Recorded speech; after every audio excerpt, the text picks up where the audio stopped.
Welcome to the Casual Birder podcast. I'm Susie Buttress.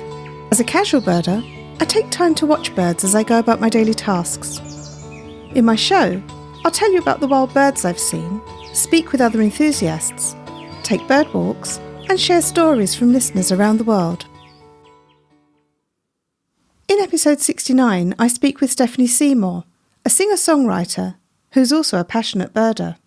What attracts me to birding really is just apart from their obvious beauty and just I get so excited whenever I see a new, like a life bird. But when I'm bird watching, I really feel like there's nothing else in the world going on. Like I don't have to worry about anything. I suffer from anxiety and I don't really ever feel anxious when I'm bird watching. It just takes me away from all of that and I can just focus on the birds.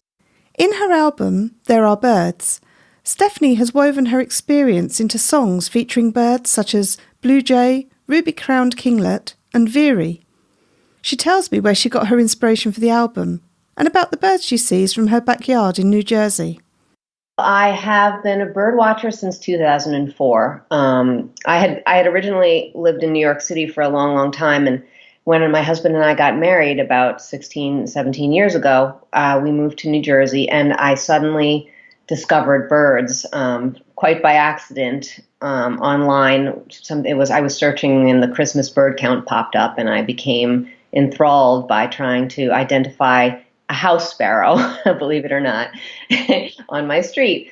So I have been quite a passionate bird watcher since then. It hooked me right in, and I haven't really traveled across overseas to bird watch. But mostly do it in my local area in New Jersey, around New Jersey. And, I've taken trips, within the states, Arizona, California, Texas, Maine to birdwatch. So I'm really passionate bird watcher. And I also had been a musician since I was 15 years old.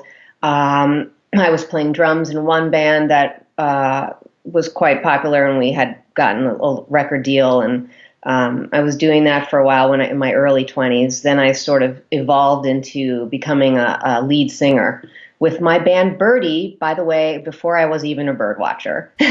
Wow. Yeah. So then I really stopped playing music for a while because I got so into bird watching, and it wasn't conducive to go to bed at 4 a.m. and have to get up at 5 a.m. to go see the good birds. So it sort of was like just a natural evolution where bird watching really just took over my life for a good 7, 8, 9 years. But what happened was an old bandmate of mine passed away, and the brother of my bandmate had asked me to do the tribute show.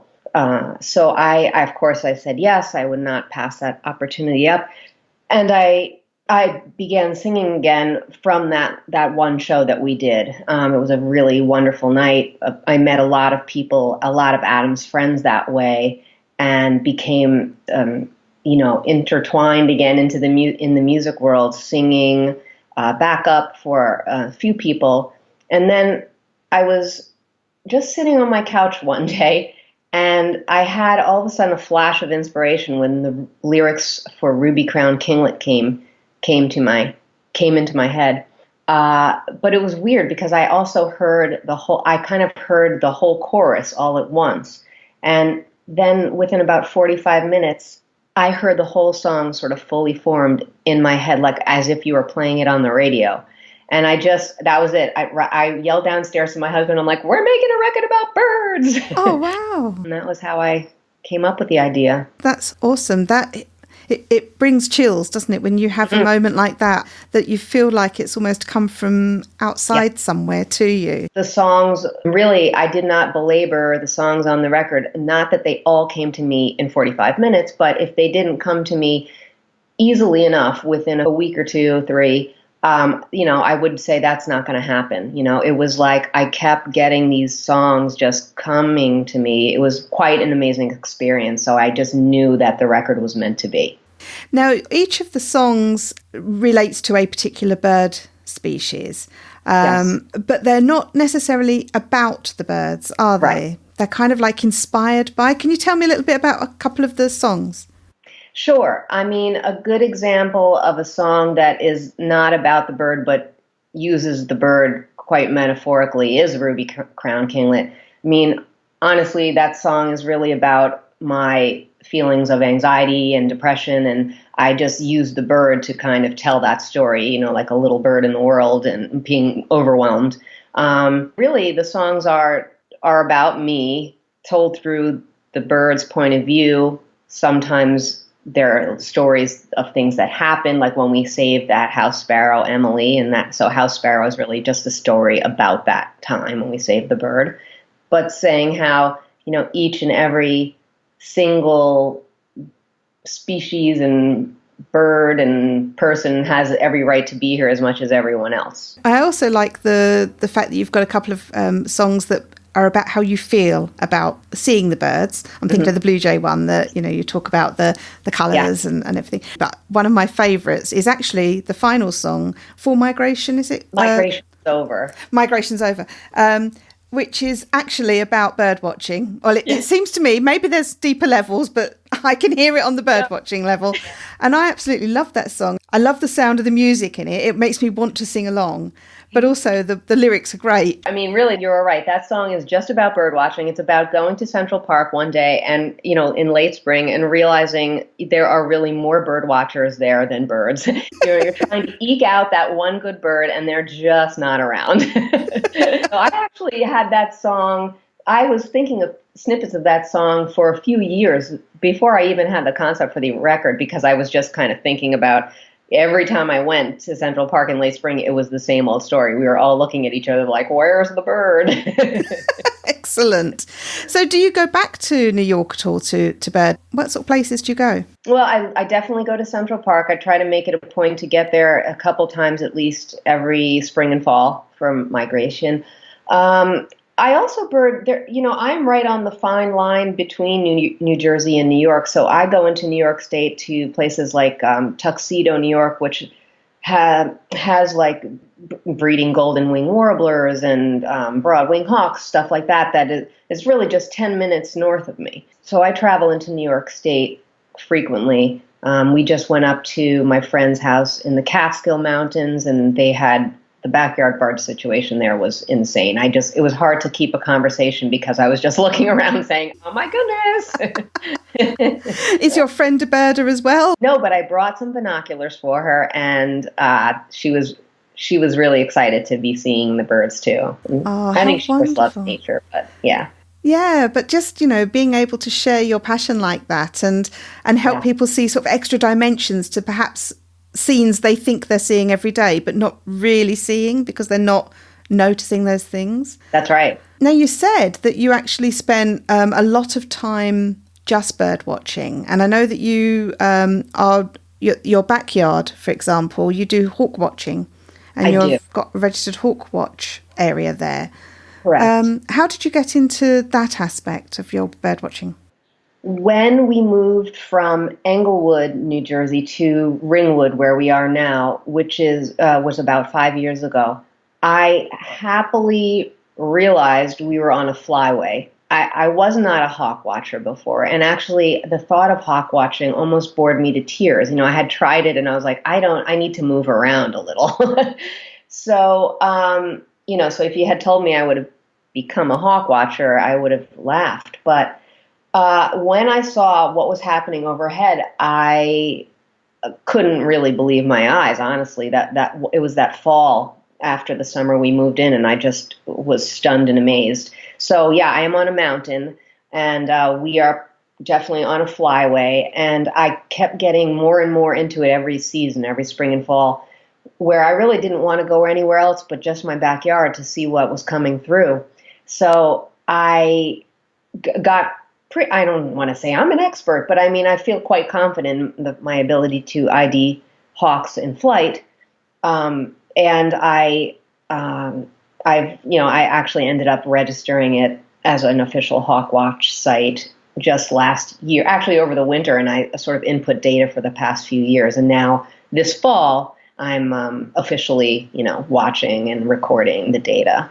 So could you give me an idea about what happens? What kind of things are you seeing when the fall is happening, when the migration is happening? Sure. Well, right now what's coming through are a lot of sharp-shinned hawks, some Cooper's hawks. Had a good kestrel flight in the last few days, American kestrel. Red-tailed hawks are maybe just kind of starting to shoot through here and there.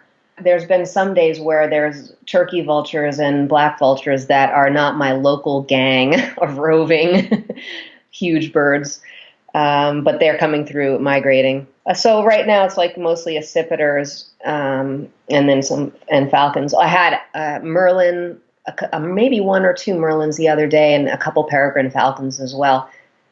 Earlier, just about 2 weeks ago or so, it was a very heavy broad-wing hawk migration. So this was not even a high count from my yard, but I counted one day 397 broadwings going over. Oh my goodness. I get huge kettles swirling through. It's pretty amazing. I heard the term kettle a few years ago when we were staying. It was when we were in Nova Scotia, actually, and it was in the October. So we were staying in a cottage, and the person that owned the site mentioned it. And I'd not heard the term before. So would you like to just explain for those that might not know what kettles are? Could you tell us? Yes. I think it basically is when the winds, it creates an updraft, and then the birds sort of congregate into that updraft, and they swirl in, and, you can actually see them coming in and start forming almost like a tornado of birds above your head. I wouldn't say tornado, but I mean, it is a wonderful sight to see them swirling and swirling. So they're getting lift, and then you will actually see them sometimes shoot out one by one from the kettle and continue on in their journey.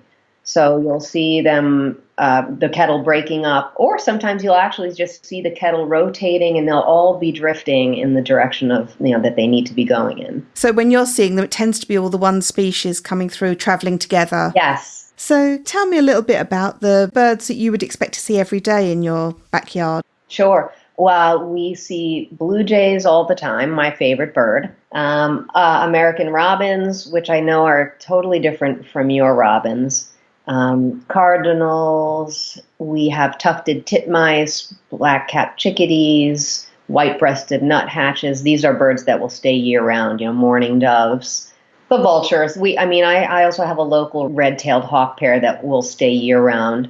Goldfinches sometimes stay year-round if I keep my feeders up. So what would be your winter month birds? Dark-eyed juncos, in terms of sparrows, dark-eyed juncos.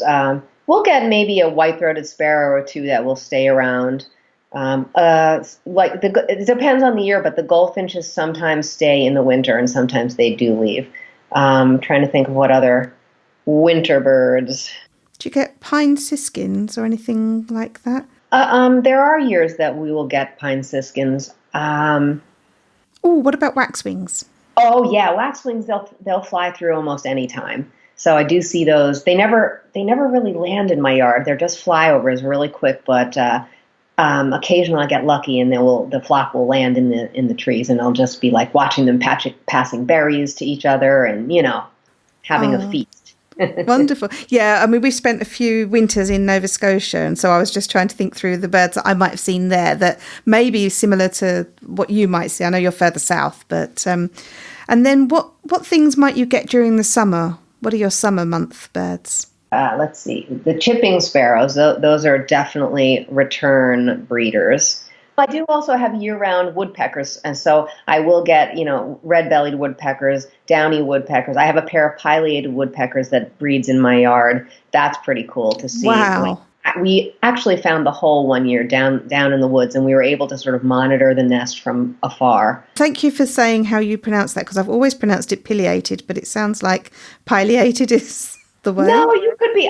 People, it's sort of one of those words where you could say it either way, I believe. Well, that's okay then, as long as I haven't been people haven't secretly been laughing at me about the way I pronounced it. It's like perula and parula.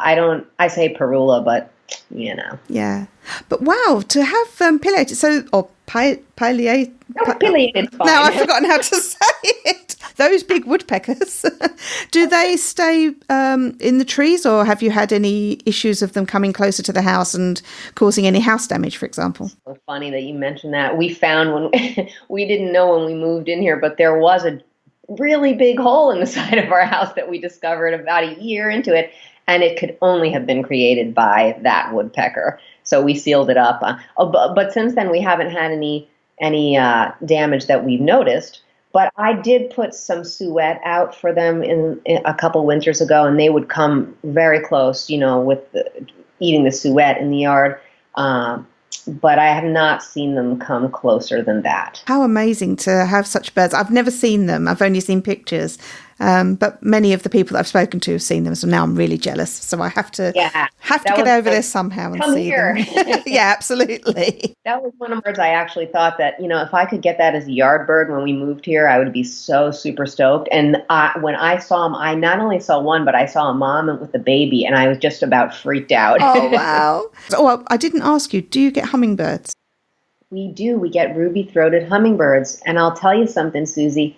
We have beautiful cardinal flowers here that I specifically try to cultivate for the hummingbirds.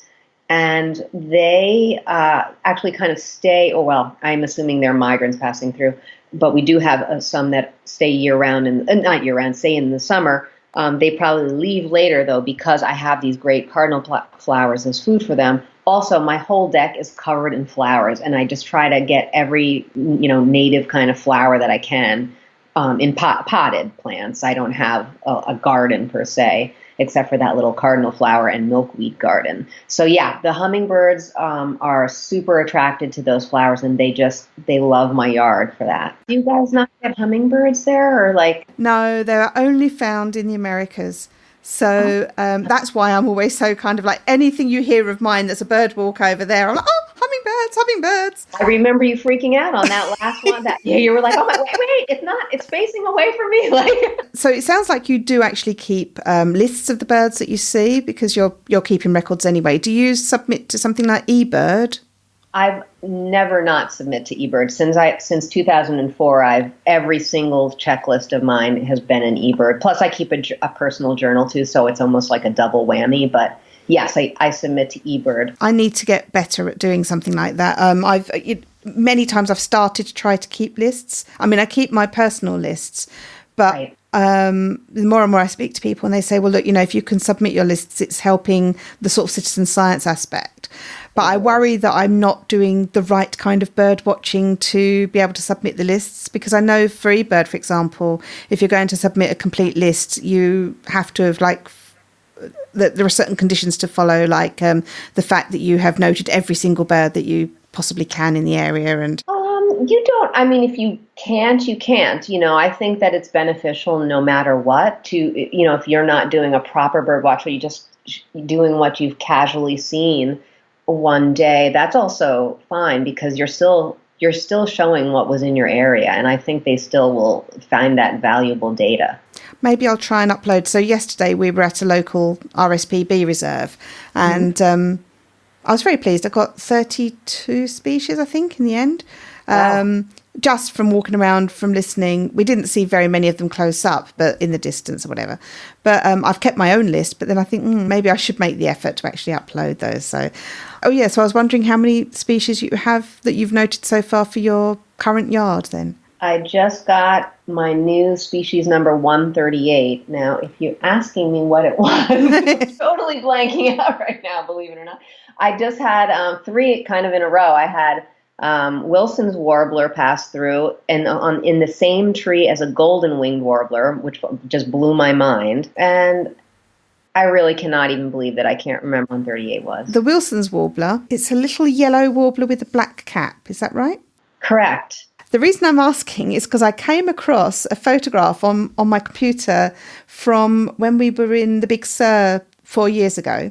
Oh, yeah. And just on our second to last day, I was frantically just taking photographs of every bird I saw. And there was this really brightly coloured yellow bird. And it was a little way off, but if you zoomed in, you could see that it was like all yellow, but with just a little sooty black cap. And I thought, I think it was last Wednesday, I just thought, do you know what, I'm finally going to look this bird up. And it was a Wilson's Warbler. So you just saying Wilson's Warbler, yes, I've seen one of them. I haven't seen a yellow-winged warbler, though. So what do they look like? Golden-winged warbler. Oh, sorry, golden-winged warbler. That's okay. Well, it's interesting because actually my Wilson's was a female and did not have the cap. Oh. And my golden-winged warbler was a female and looked different from the male. So I just really noticed the golden wing on it. The male has some black on its head, and it's got a really cool pattern. But so when I saw it, it threw me for a minute. I mean, I knew I was seeing some sort of golden wing situation, but I thought, oh, maybe that's a hybrid, like, because they cross with the blue-winged warbler. They cross into different hybrids, like called a Lawrence's warbler and a Brewster's warbler. So at first I thought, oh, maybe I'm seeing a hybrid, but then I quickly realized it was a female golden wing. I decided that while you're speaking, I just have to quickly look up in my, what have I got here? The National Geographic Field Guide to the Birds of Eastern US. Yay. So let me just quickly look up warbler. I need to look up my 138. It's going to drive me bananas. I can't remember. What's wrong with me? Oh, I see. Right. So a golden-winged warbler. Yes, the male has black throat and a black eye area, and then a yellow crown, and then golden wing patches, pale belly, and sort of a blue-grey kind of back from this photograph, it looks like. Would you say that's kind of a blue-grey colour? And then the female has, where the male is black facial markings, it's more like a sort of dark grey or a dark blue-grey markings. So it's like it's washed out, those colours, But it still has the golden head and wings. Wow, that's really quite a stunning coloured bird. Pretty shocking. Oh, I know, my 138 was a winter wren, a little winter wren. Oh, and now the winter wren, let me look this one up.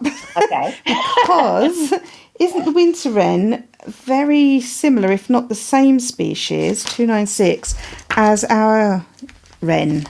Just bear with me.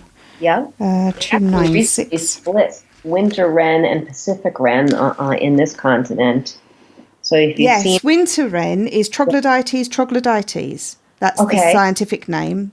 And that is exactly the same as our European wren. I must correct something here. I had understood the winter wren to be the same species as the wren that I see in the UK. As far as I remembered, they shared the same scientific name, which I think is pronounced Troglodytes troglodytes.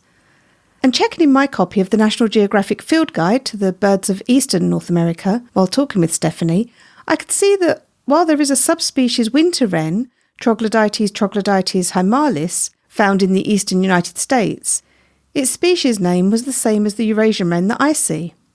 But later, after my conversation with Stephanie, I came across an article on All About Birds, which explained that the winter wren is almost identical to the Pacific wren and the Eurasian wren, and the three were considered the same species until 2010. Genetic and other evidence prompted researchers to split them into the Pacific wren of Western North America, the winter wren of Eastern North America, and the Eurasian wren of the Old World. I checked the publication date of my reference book, 2008. My other book for North America, the National Geographic Field Guide to the Birds of North America, was published in 2017, so after 2010, when the decision was made to split them. And in that book, the scientific name for the winter wren is now shown as Troglodytes hymalis. While this is not terribly important for a casual birder, the bird you see is still the same bird, it is a reminder that science moves on, and what we once knew will not always remain definitive. But back to Stephanie's sighting. This was my first time noticing the winter wren. It actually sung a soft song twice, which is how I even knew it was there. I was feeding my cat in the window and had the window open because she likes to eat with the window open. And the bird had just popped right into the holly shrub and sung. And then I looked up and I saw it and I said, oh my goodness, there it is. Tiny as well, was it? Tiny. with little cocked tail. And yeah. Oh, that's lovely. So that was what was the number of that one? 138. 138. Do you do any, I was just wondering, with all the knowledge that you've got and with all of the birds that you've seen over time, do you do any teaching or sharing of that information with people other than your close family and friends? I still feel like after all these years of doing this, I'm not, I mean, there's so many people that are just so much better than me, I haven't taught or led a group, though. I mean, I just sort of helped my friend Anne-Marie lead a group in Central Park, but we did have the New York City Audubon chapter person there as the leader. I mean, I am going to speak at a few local, I want to say, their chapter meetings of the New Jersey Audubon and the Fight Nature Association. I'm going to be doing that in November and December, but it's really more just sharing my music with them and sort of giving a little presentation. It's not really teaching about birds. I was thinking more about outreach, sort of sharing your passion and encouraging others to be interested. It's funny because I think by osmosis, people who are my good friends and even people, on Facebook, whatever, when I start posting pictures of birds, people get interested, and then, you sort of find people asking you questions. So I do try to always help out people in that way. And of course, my husband was not into it at all, but through my bird watching, he loves photography. So in a way, he's my documentarian, and he will, be so stoked about taking photos of birds while we're on a bird watch. And he's pretty good. He's gotten really good at IDing birds. My husband is also into photography, and he's a landscape photographer, but he's been getting more into bird photography, Cool. just as because, if we're seeing birds and he knows that I'm going to be talking about them and recording them, he started to sort of photograph them as well. So I'm able to use some of his photographs, which is really helpful. We actually went on a photography workshop yesterday to try to learn a bit more about photographing wildlife. And that's where I found out that perhaps I've got a long way to go yet. I think lots more practice is needed. But that's a good excuse to get out and look at birds more. So. Definitely is. It's lovely when you can share your hobbies like that, so that it's not like one person wants to stay in towns and then you wanted to do countryside observations, but you're limited to towns. I'm very interested about the New York Audubon walks. I wish I'd taken one when I was there. I was there last year. But I was staying in Brooklyn, and I went to Prospect Park, and I was only there for a couple of days. So I was able to do my own bird walks in Prospect Park and Greenwood Cemetery, which is another one that I'd been recommended. The Greenwood Cemetery episode is coming out in a few episodes' time. But since I got back, I found out so much more about birding in New York and how big a thing it is. There are, the Audubon's doing a lot of work to lead walks and encourage people to take part. But there's also people doing lots of urban bird walks. Definitely. There was someone that was doing one near the Brooklyn Bridge. She leads walks there. And Jamaica Bay is another big birding area. That's one of the areas I would love to hit up because it's a great shorebird and, great Queens birding area. Yeah, there's just so many places in New York City. And I'm talking about not just Manhattan, but the whole, Staten Island was where we saw the gray-headed gull about 6 or 7 years ago. That was an amazing vagrant that came through. Central Park is really where I learned a lot from leaders who were doing, trips that I didn't really know where to go in Central Park. Yeah, I was just going to ask you, because Central Park is surprisingly big. We see those aerial views in films of, this great long rectangle of parkland. So are there any sort of tips you can give on places that people might visit if they're going over to New York? Definitely. And it's the place that I really mostly only go because I don't know the whole park. It's just too big, and I don't really go to the uptown areas. I'm not a expert on those areas, but I usually start right at Strawberry Fields, which is 72nd Street in Central Park West.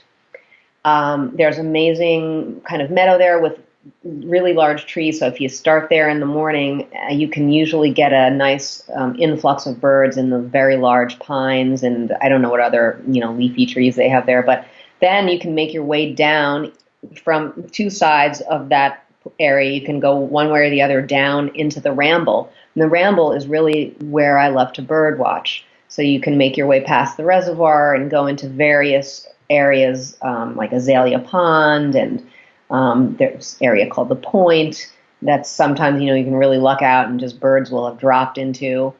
It's all sort of surrounded by water.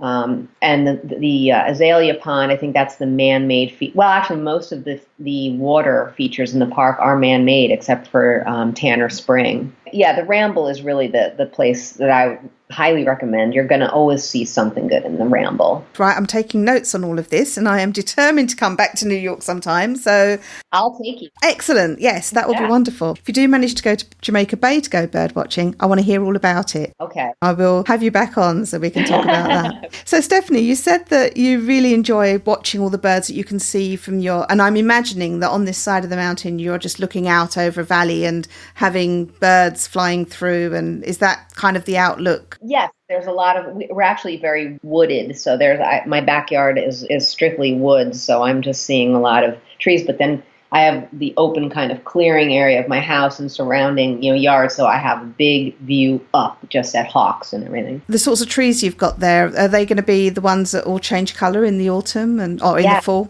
Yes, they are already starting, actually. Red oak, sugar maple, silver maple, beech and birch trees, they're all starting to change.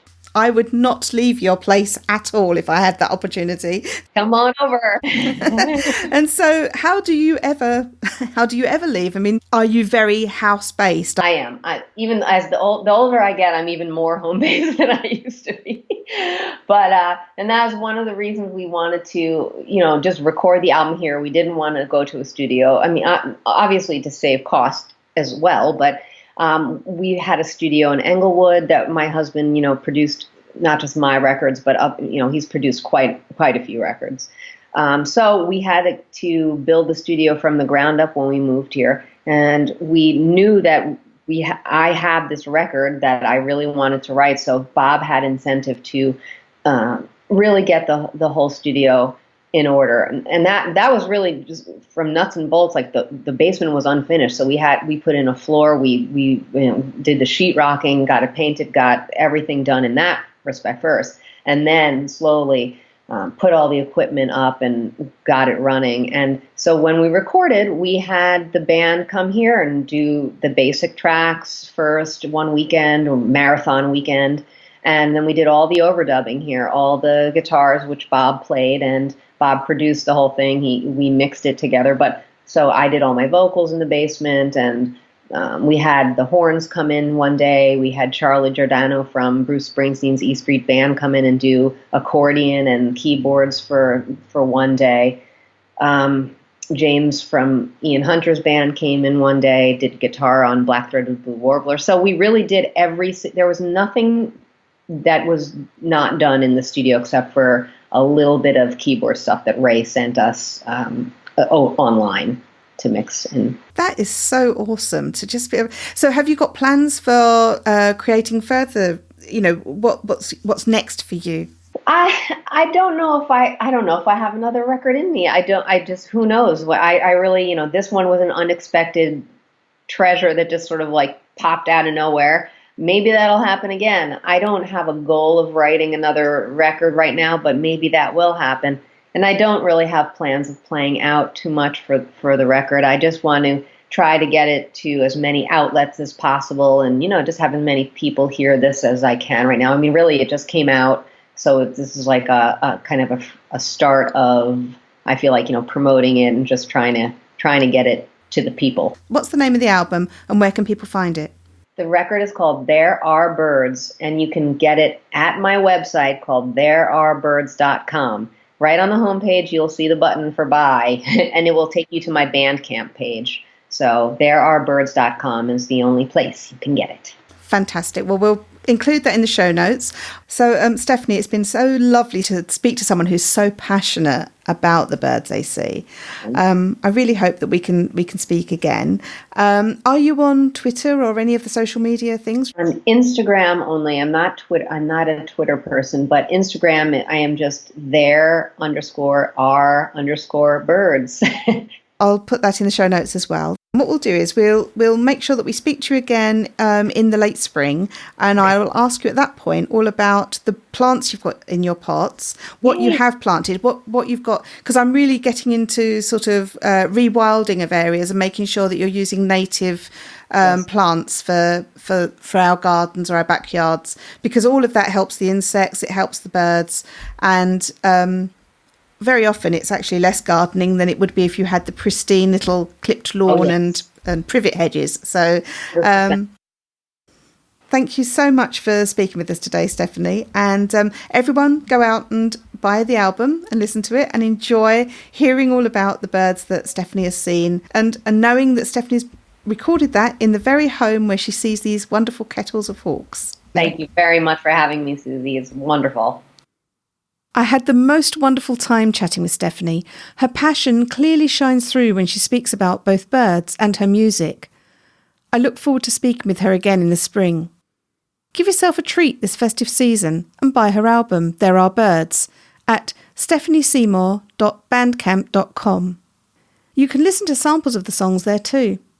To find out more about Stephanie, visit therearebirds.com. All links are in the show notes.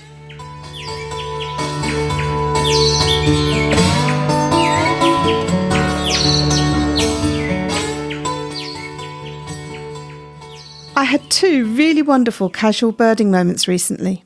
A close sighting of a gorgeous male bullfinch just outside my front door, and a visit by a tawny owl in the middle of the night. One weekend morning we woke to a hard frost, and my husband, JB, stepped outside in the early light to take a photograph of the frost-covered plants. As he came back in, I heard a soft call of a bullfinch. JB told me it was in the rowan tree just outside my front door eating the berries, so I rushed to get my camera in the hopes of getting a quick photo before it flew off. Luckily, it was intent on refuelling after the cold night and was busy eating the ripe rowan berries. I took loads of photos and some video. Unfortunately, the low light levels and my eagerness to use high magnification led to the photos being grainy and not very sharp, which was really disappointing when I reviewed the photos afterwards. I was so sure that I'd got some really nice ones to share with you. However, I was able to get some really lovely video segments, which I posted on my YouTube channel. It was a real casual birding treat, and it shows it's worth taking note of those soft calls you might hear in your garden or the park, because there might be a bullfinch near you. The second extremely casual birding moment came one night last week. I was awake into the early hours, probably on Twitter, and just as I finally settled down to sleep, I suddenly heard a tawny owl calling outside. The call was unmistakable and so unexpected. I immediately woke JB so that he could hear this rare occurrence, and I can tell you he was very grateful that I did so. I rushed to the window and put my phone outside to record the sound for you if it happened to call again. Fortunately it did, just once more, before presumably flying off.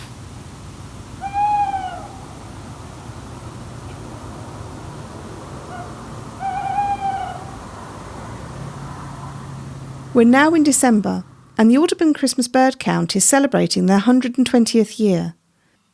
Between December the 14th and January the 5th, a census will be taken of birds in the US and Canada. Using a specific methodology, and in established census locations of 15-mile diameter circles, participants follow specified routes and count all of the birds seen and heard that day. It's not just a tally of the species, but of the number of birds present too. Results feed into the historic database and help researchers to study and monitor the birds of the Americas over time. Anyone can participate and beginners are welcomed. You'll walk alongside experienced birders, but you need to sign up with the Circle compiler to take part. It's a great way to learn about the birds in your area, and you can find out more at audubon.org. Several years ago, we were fortunate to take part in a Christmas bird count while staying in Lockport, Nova Scotia. Local birder Bill Crosby kindly invited us out with him. Being around such an experienced birder, especially in a region so unfamiliar to us birdwise, was an amazing experience. And, at the end of the day, joining up with the other bird counters for that circle and having apple cider and clam chowder with them made for wonderful memories that have stayed with us. If you're in the UK, sign up now for the Big Garden Birdwatch at rspb.org.uk. The survey, which has been running for over 40 years, takes place on the 25th to the 27th of January. You don't have to have a garden to take part. You can make your count in a local park or other outdoor space. Just choose an hour over that weekend and record the birds you see. This is an important piece of citizen science, and over 500,000 people regularly take part. This snapshot of the birds in our gardens allows the RSPB to monitor trends and see which species are doing well and which might be declining. I'll be taking part. I hope you will too.